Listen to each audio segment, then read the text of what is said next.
സൂറത്തുൽ കൗസർ പാരായണം നമുക്ക് പരിശീലിക്കാം.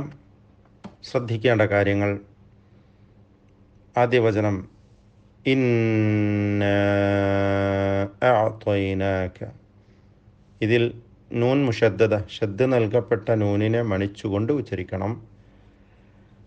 ഇന്നാ എന്ന അലിഫിൻ്റെ ദീർഘം മദ് മുൻഫസിൽ ജായിസ് എന്ന ദീർഘമാണ്. 4-5 ഹറക്കത്തിൻ്റെ അളവിൽ ദീർഘിപ്പിക്കൽ അനുവദനീയമാണ്. ദീർഘാക്ഷരമായ അലിഫും ശേഷം അടുത്ത പദത്തിൻ്റെ ആരംഭത്തിലായിക്കൊണ്ട് ഹംസയും വേർപിരിഞ്ഞു വന്നു. അതുകൊണ്ടാണ് മുൻഫസിൽ എന്ന് പേര് പറയുന്നത്, വേർപിരിഞ്ഞത് എന്നർത്ഥം.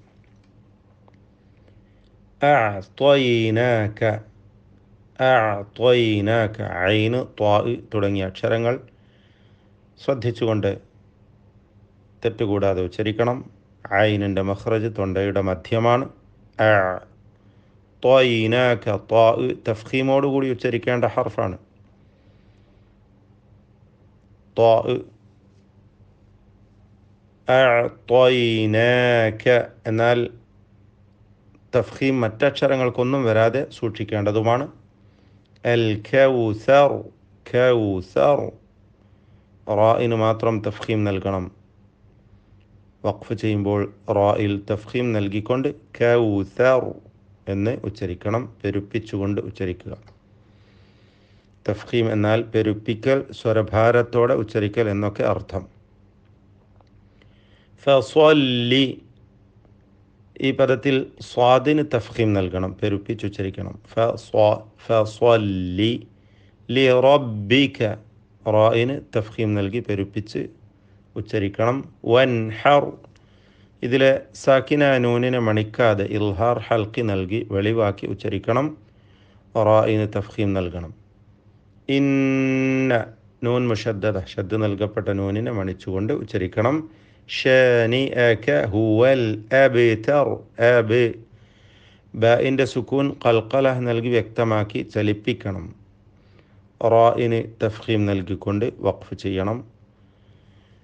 പാരായണം ചെയ്യാം.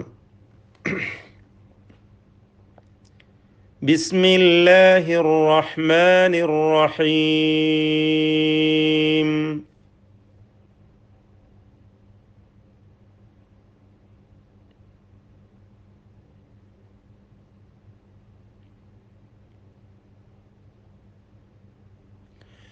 ഇന്നാ അഅ്തൈനാകൽ കൗസർ.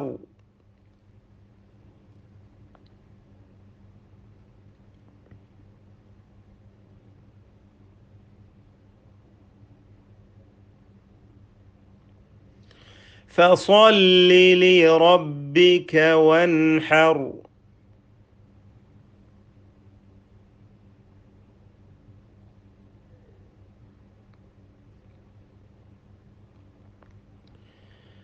إن شانئك هو الأبتر.